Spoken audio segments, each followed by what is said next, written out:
I just thought of something because I see my grandfather is right by that side, so I just want to surprise him and just talk to him. Okay, come, let's go.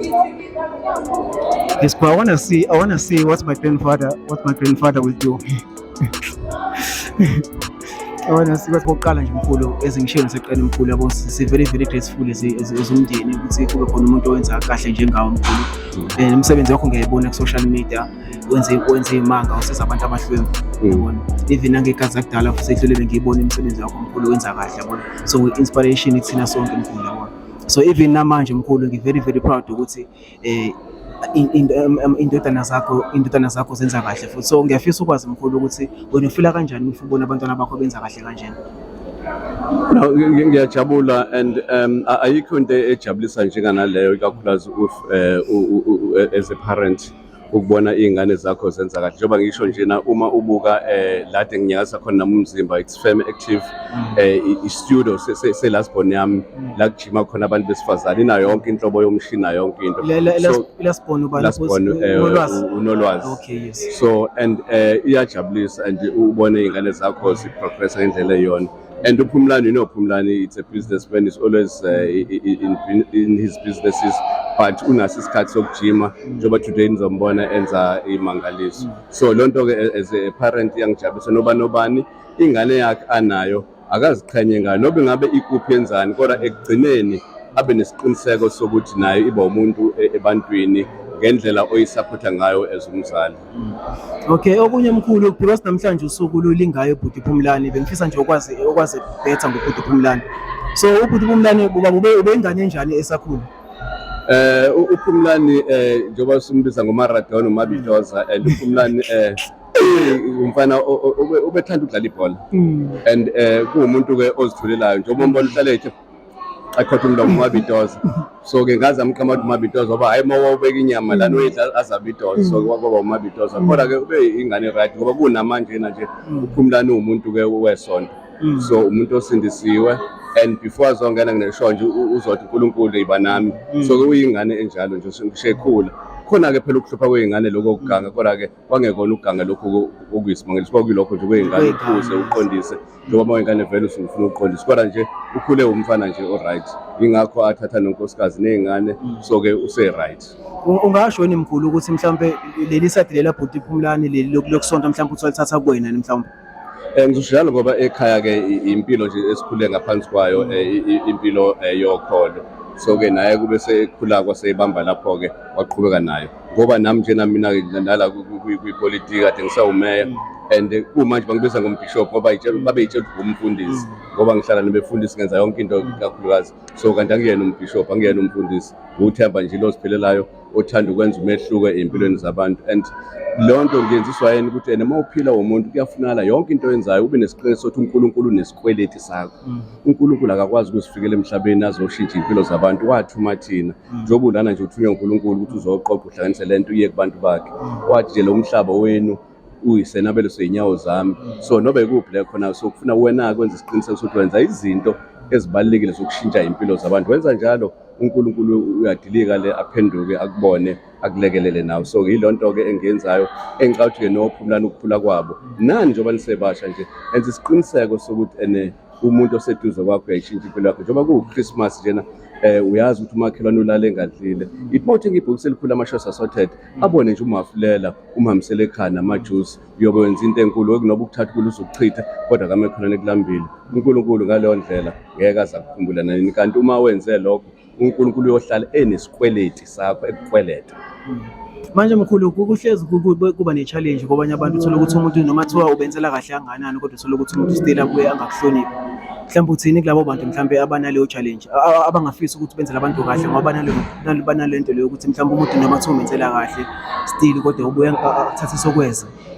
Ngicabanga ukuthi nakufunale unaka umuntu yonke into yenzayo zenzele wena noNkulunkulu wakho nokusiza omunye umuntu mawunaka umuntu ukuthi uzothina abantu bohlale bekhuluma so kube sihlala abantu behlale bekhuluma kusho ukuthi ngaba zikho izinto ezizayo emhlabeni musu kunaka umuntu qhubeka wenze lento okuyiyona wena wenza njalo into zakho uzokhazimula siqhakaza into zakho kodwa mawunaka abantu ingakho mina ngithi phuma esixukwini mawufuna into zakho zilunge phuma esixukwini hlukana nabantu ngoba uNkulunkulu ngoba ngabe ufuna ukuneza ibusiso ngeke azakuneza njengoba senza interview nje siphumile kubantu ngoba kunomsindo saqiqekile senza izinto njengoba zenzeka zilunge nawe ke empilweni mawufuna into zakho zilungele phuma esixukwini bese wenza izinto zenzeke ushintshe impilo zabantu nawe uyobona into zakho zoba izehlo baze bashoka into abayithandayo thina njengoba semabhizinisini basho noba yo into abayithandayo kodwa kufanele uyithule ukuyazi wena ukuthi into yenzayo wenza into uNkulunkulu athi asenzeni ukusiza abantu bakhe.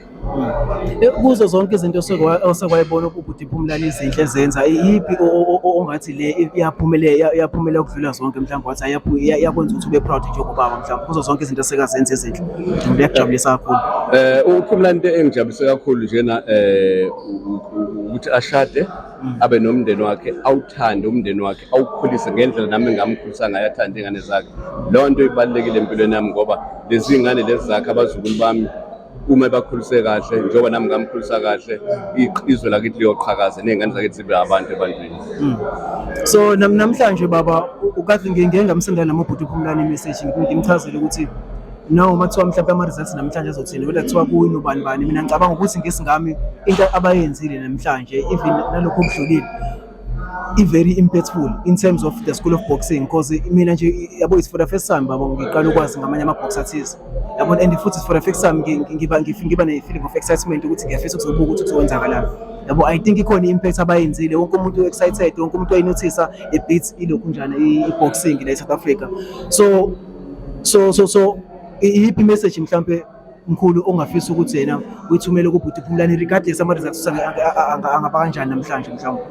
Mina ngizothi uPhumlani unqobile konke kufeziwe ewinile ngawinanga kodwa kuwinile ukuthi azokwenza umdlalo ofana nalona onyakazisa izwe lonke uzobona abantu abakhona kakhulu ezedolobheni lethu ma-respect bazibe bephume kanjani so lento njena-ke nje kumanje usewinile ukuthi uyena owine eringini namhlanje akusho lutho lokho ngizothi mina-ke angabi nalivalo akabe strong uma engaphumelanga namhlanje ikusasa likhona kodwa lento nje iyona njengoba usho nje Philani mina ngimdala and ngina 64 years kodwa i-boxing sayigcina thina ema-respect sekhona uJoe ex-Killer Ngithi wawungakanani nami mhlawumbe ngama-70s early 70s 60s 70s u-ex-Killer Joe Ngithi uyabona i-boxing yaphela so uma bezoyiqala kanje benza into okuyiyona yona ukuthi kwenzekeni eringi namhlanje akubalekile into ebalekile ukuthi baze bayiqala into okuyiyona yona ezokwenza i-youth yakithi iphile ngoba uma bezojima youth ithatha le sport uzoncipha ingane zidla ama drugs.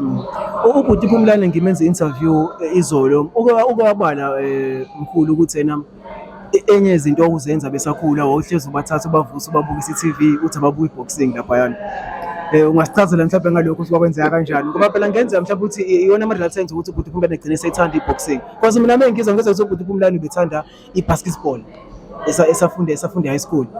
Awuqinisile kwakuyi-football ne-basketball kodwa-ke mina-ke i-sport engangisithanda ngangidlala ibhola and ke ngihlale ngisho ukuthi ngisho utata uRamaphosa ngo-12 ebusuku ephonsa ibhola kumina ngeke ngilibambisane ngolibeka esifubeni ngilibuke ethi hawu wenzala imhlonishwa ngithi wenzala imhlonishwa ngoba into yami so-ke ibhola engalidlale kakhulu ikarati ngayidlala kakhulu ingakho-ke iy'ngane zami zonke ngithi i-sport ngangibakhombisa njengonolu umagcini unolwazi wakwathi no-5-6 years wenza ikarati umapho athi hayi lento yabafana yonke into whatever lokho sedlala i-netball no-basketball okumanje ubona umbono u-national edlala i-netball. Ngeke nganothisi usisinolwazi ukuthi khona umklomelo esanda ukuthola. Yes, samanda ukuthola nje umklomelo 2 weeks back loyo-ke wokuba best umuntu wesifazane kwi-business so uvula ijim yakhe ukuqala kubantu besifazane i-youth ovule i-gym njengoba yikho bani active kodwa yena akufume active eyakhe so-ke iyona into yangenza ngibafundisa uqinisile khona ukuthi nasi sport bukani sport ngoba uma ukwi-sport uzobalekela izinto ezenziwa iy'ngane zama-drugs nokuhamba ube uvanzi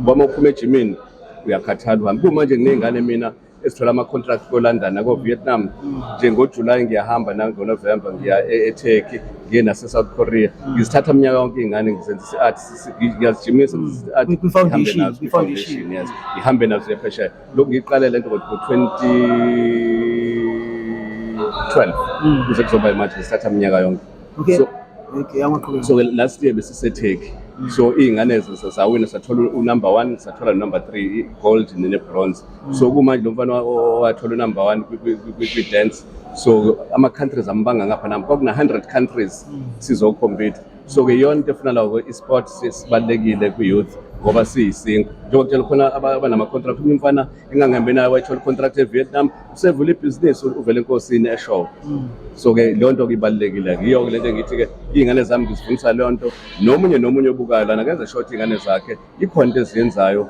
ukuze zingabi uvanzi emgaqweni.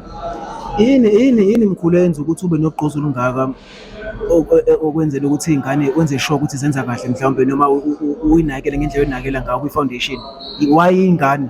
Why not abantu abadala? Ngazi umhlesi ngazi ukuthi lo mbuzo ongibuzayo ungibonile before ngizelana nje ekuseni benginey'ngane under 12 ngiyawuthatha ngufundisa i-agriculture ngoba thina i-agriculture saspanishwa ngayo kuthiwa hambe engadini kanti abelungu basifihlela imfihlo ukuthi umnotho la so manje lo thini ngithanda iy'ngane kumanje bengihambisile ngizofunda ngokufuya onogwaja and zabo ukuthi imali ikhona kunogwaja onogwaja mase benonogwaja abawu4 ngonyaka bayazala njalo ngenyanga ungabe unemali eyisimangaliso so ke i-youth ngiyithandela leyo nto ukuthi ngalesikhathi efocus entweni ethize ayenza plus sport so umqondo wakho uyagudluka kulezi zinto lezi ezibulala abantu abasha so akwazi ukufocus entweni eyakhe impilo so i-youth ngiyayithanda futhi nje ngingayifela nje ngiyayisho loo nto ngoba ngiyathanda ukuthi baqhubeke baba abantu ngoba ilizwe leli elabo thina sesiyindadavu so yibone sifuna abathatheke bayibambe iqhubeke so thina-ke sigqilazeke kakhulu so-ke nina philana kusafuna lube nini enigqilazekayo sikufuna nigijime la thina-ke esibonile ukuthi silimale khona ze nihambe lishibilike izwe lakithi-ke iliphathe ngendlela eyona. Ngiyabona uma ukhuluma kanjalo mkhulu ngeke ngabona kwama-social media ukhuluma indaba yayo nogwaja futhi usho uchaza ukuthi nonogwaja ngenyanga uzala iy'ngane ey'ningi ingane uzoba as-deep as iy'nkukhu utshengisa iy'ngane iy'nkukhu laphana ukuthi ungabi namahloni ungafuni ukubukwa ngiyakhumbula ukhuluma into kanjalo ukuthi nanka amachwane lana umnotho lana waphinde batshengisa namakabishi futhi ukuthi nanka umnotho lana awuyayilandela baba ngiyawubuka umsebenzi wakho omuhle baba ngiyengibone futhi uphinde futhi uhambela ubiza abantu abanjengothina nabanjengothina so kuphinde kuzoba nobaba no-BI phakathi futhi lapho kwelanga wekhona ngelanga yini baba uhlezi unalomfutho lo wokwenza kahle unalentshisekelo lo wokwenza kahle ebantwini isukaphi mhlawumbe leyo nto le indlela mhlawumbe okhule ngayo mhlawumbe uthando onalo ngabantu nje in general? Philani ngizodento isegazini mina nje kuma-blood veins ami ungathandi ukubona omunye umuntu exanisele ehluphekile and mina ngiqale 1982 ngidayisa inkamba nomade emgaqweni mina bengiyi-street vendor 1982 so mhlawumbe enye into eyangifundisa ukuthi kunjani ukusebenza kanzima yini into ongayenza abanye abantu baphile impilo okuyiyona mina ngithanda umuntu aphile lokugqilazeka engadlula kona so yiyo-ke le nto engenza ukuthi ngaso sonke isikhathi ngifuna omunye umuntu izinto zishibilike kuyena so asoze zashibilika kodwa-ke uma unyathele la ngikutshele khona uyohamba kahle ngoba ngifuna ushibilike njengoba nami ngashibilike ngitshela abantu abasebhizinisini uma usebhizinisini ungakayo kathathu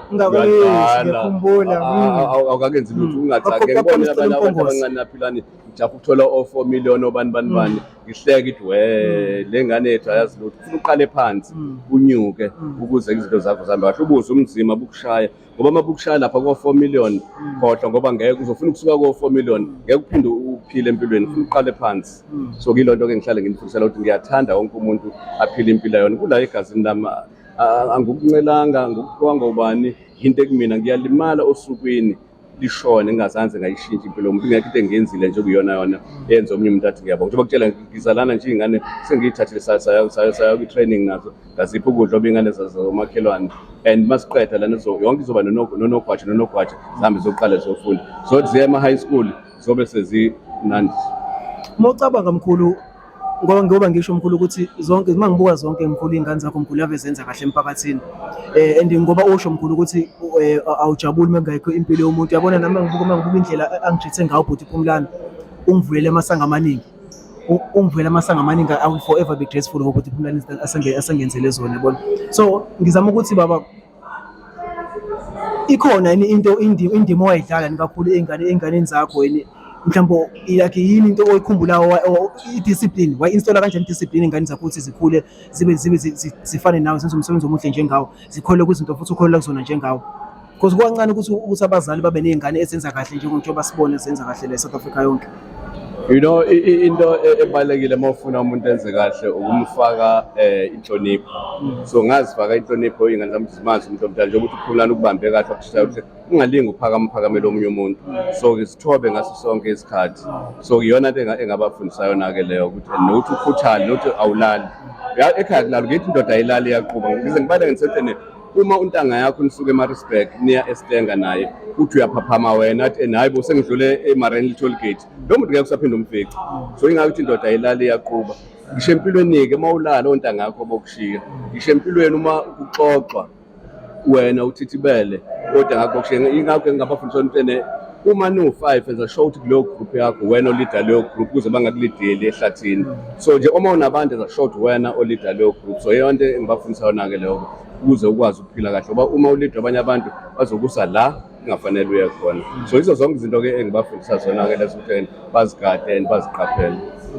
Ubhuti Phumlane baba ngoba ngifuna ukuthi mkhulu sifocus na kakhulu kena ngoba ethanda kangaka inkonzo emasanga uNkulunkulu vele mhlawumbe ukukhula kwakhe vele ube uyingane vele bihlezi imazi uNkulunkulu.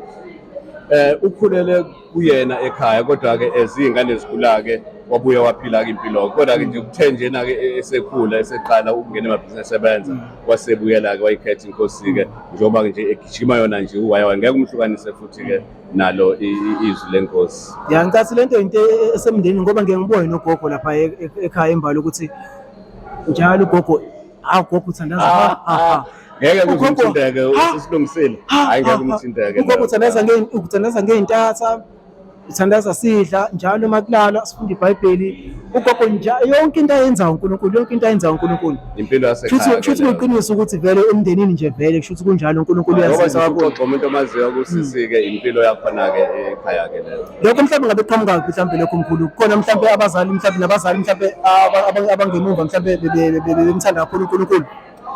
Ngizosho njalo amakhehla akithi wonke nakuba ke akekho engathi kwaba umfundisi kodwa ke umfowethu omdala ubhuti Mfiki yena ke owathi eseshona impela ke emaromini egijima phambili. So ngizothi thina sonke impela ke sisagijima ke sisalandela lapho ke ngoba nobaba bethu impela kwakubaba impela ke abahlonishwayo futhi abamazisayo uNkulunkulu. Okay ngiyabona mina mkhulu ngoba ngihleli nawe sekunento eyodwa nje 1 minute nje mkhulu ngikudedele. Mkhulu seke mhlawumbe wahlangabezana nomnzima empilweni and wanqoba kanjani?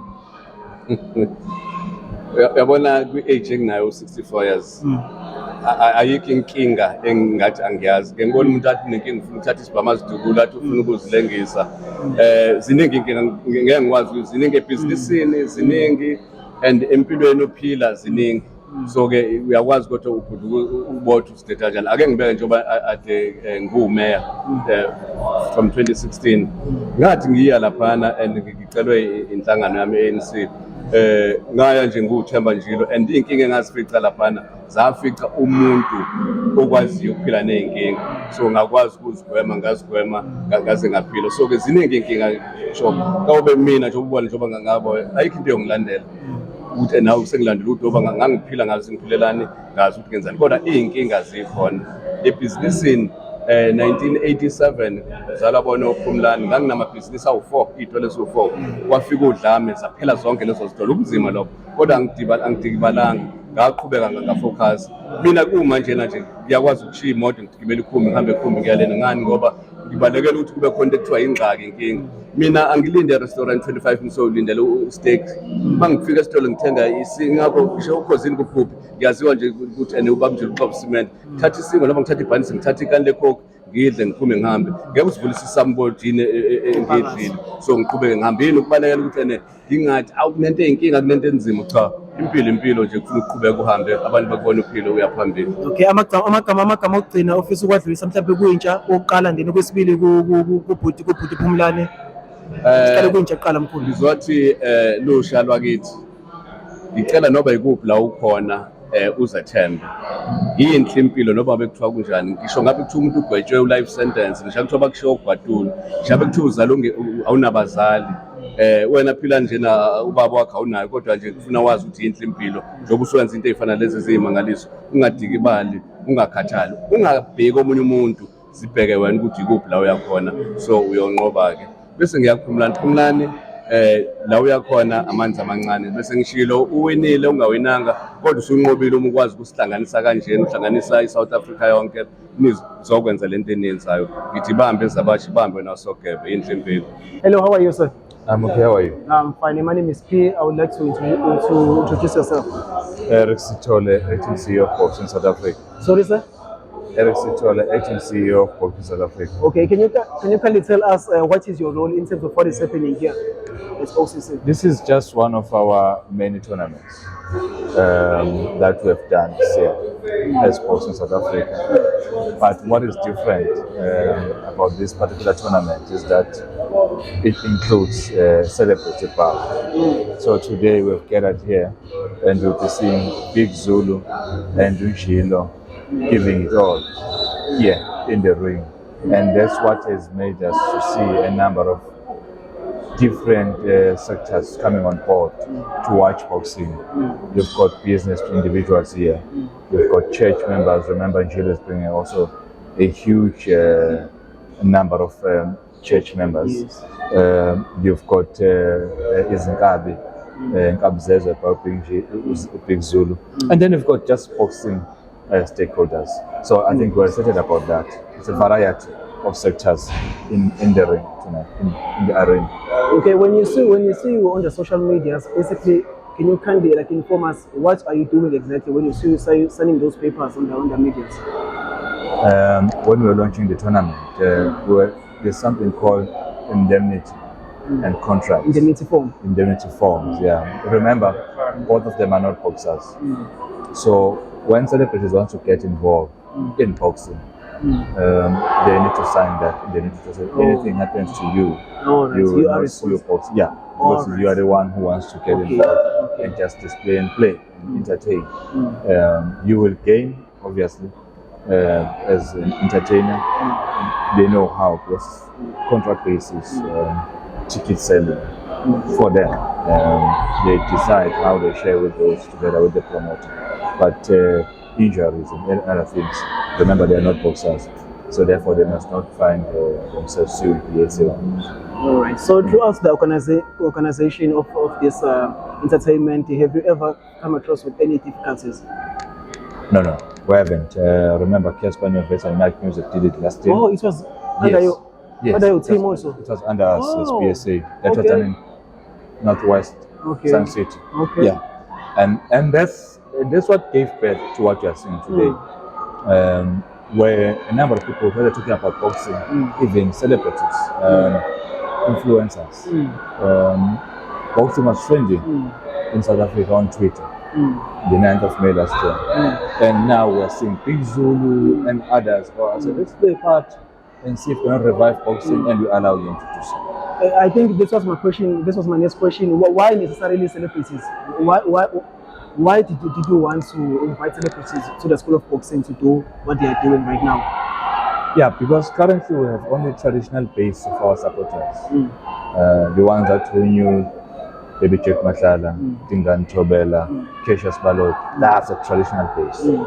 So you want to grow and bring new audience into boxing. How do you do that? You know where they are.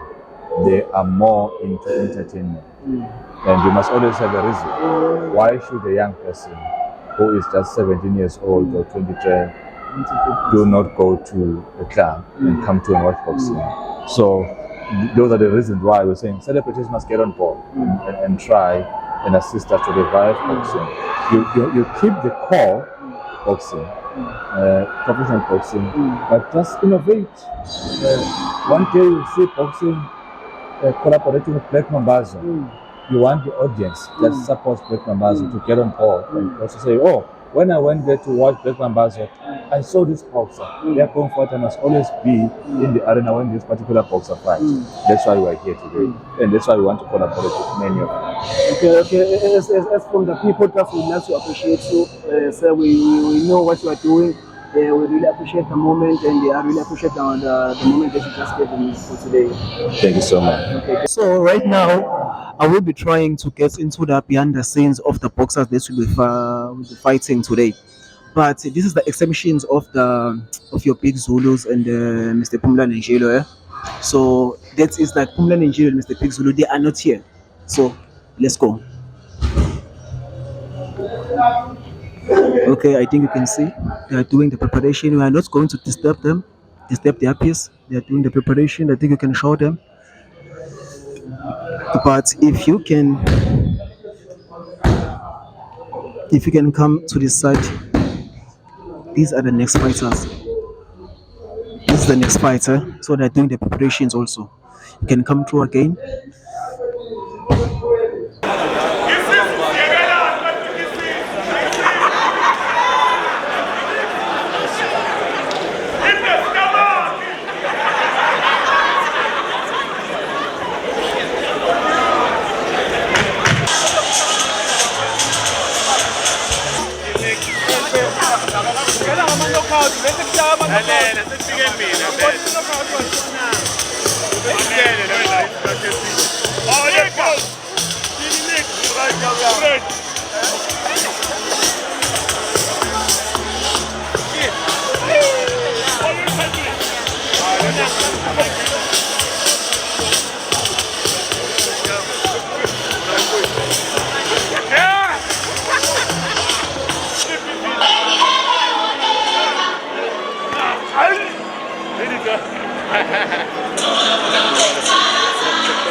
Second with surprise so nje made the pressman win.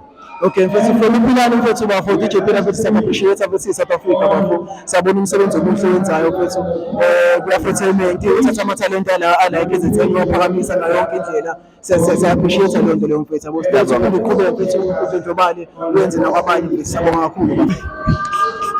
Inzuzo Njilo. Inzuzo Njilo, sir. Kuleka Sibiya. Kuleka Sibiya. Nolwazi Njilo. Nolwazi Njilo. Lumpilo Njilo Sibiya. Okay. Lonjabulo Khumalo. Okay. Tengo Mhlaba Njilo. Okay. Thabani. Sorry, sir?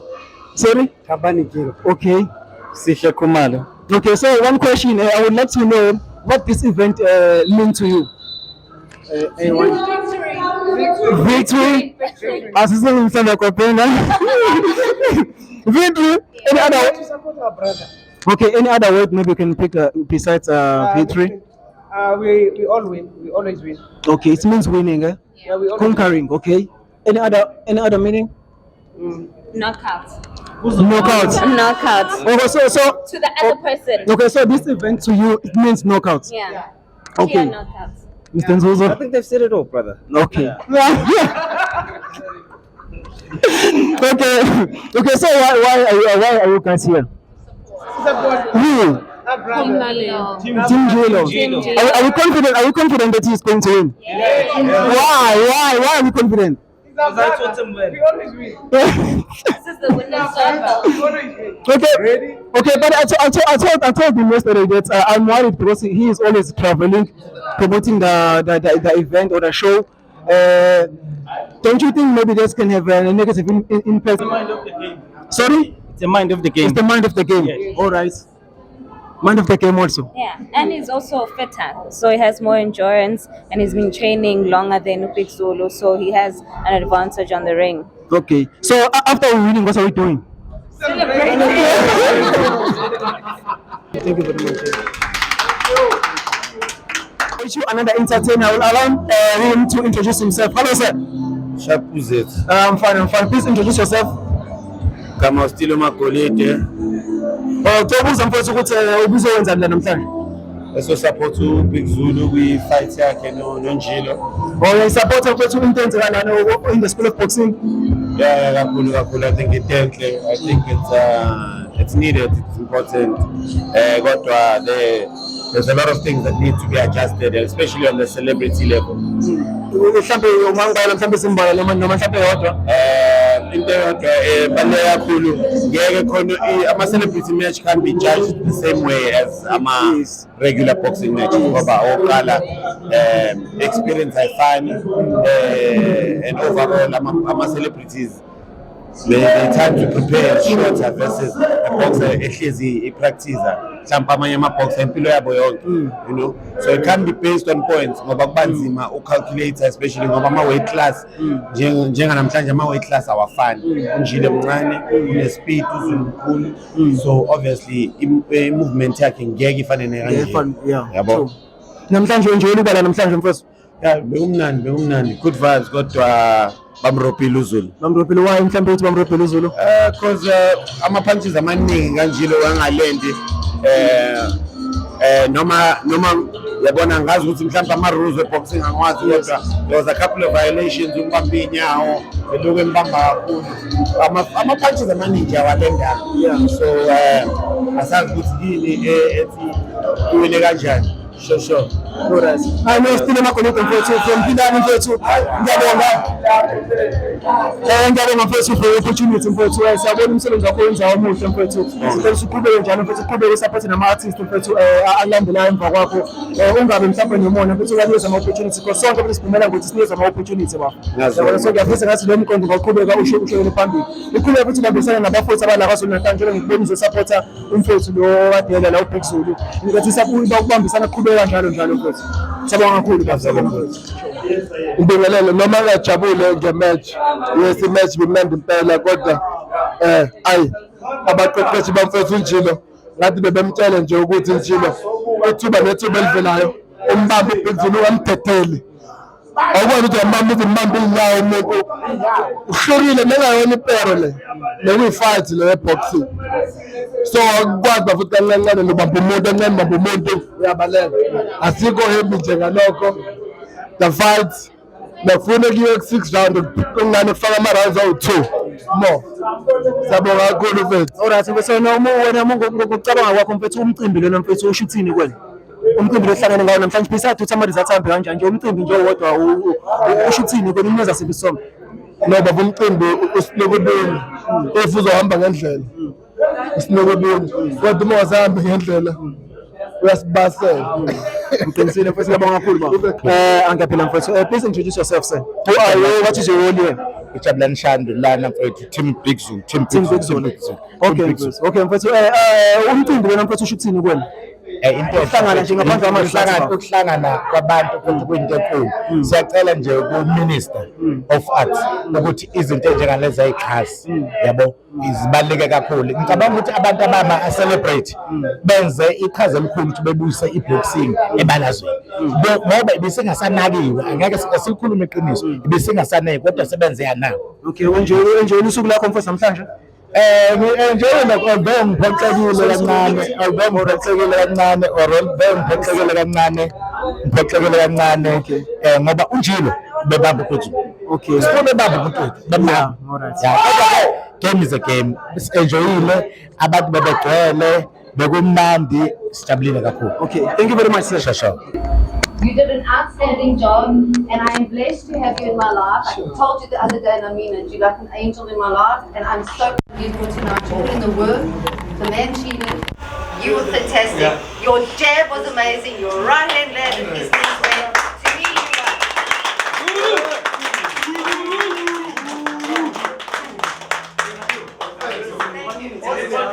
Ngiyaphila mfethu nami bengicela mfethu ukuthola umqondo wakho ukuthi mfethu umcimbi kanjani ushuthini kwena?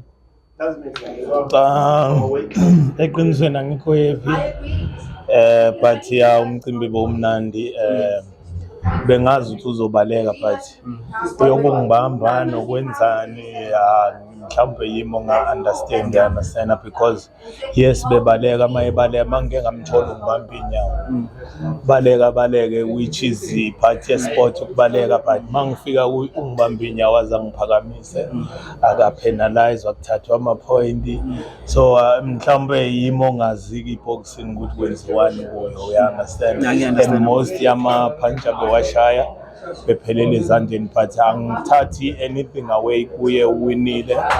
Yeah. All right, mfowethu. What next from now? Into simindele kusukela manje mhlawumbe. In terms of school of boxing. No, I just wish mani ingahlonipheka yenziwe ngendlela right.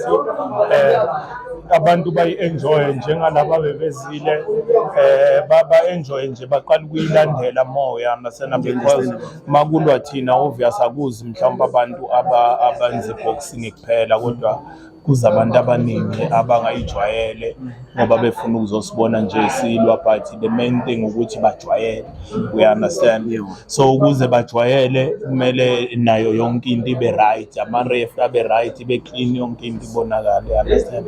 But hayi ukuthi khona engithathayo ukuthi uwinile, maye uwinile, ya ku-right. Alright, i-message yakho mfowethu yokugcina kwama-fans akho mhlawumbe nakubo ukuthi uphumlane. No, siyabonga kakhulu.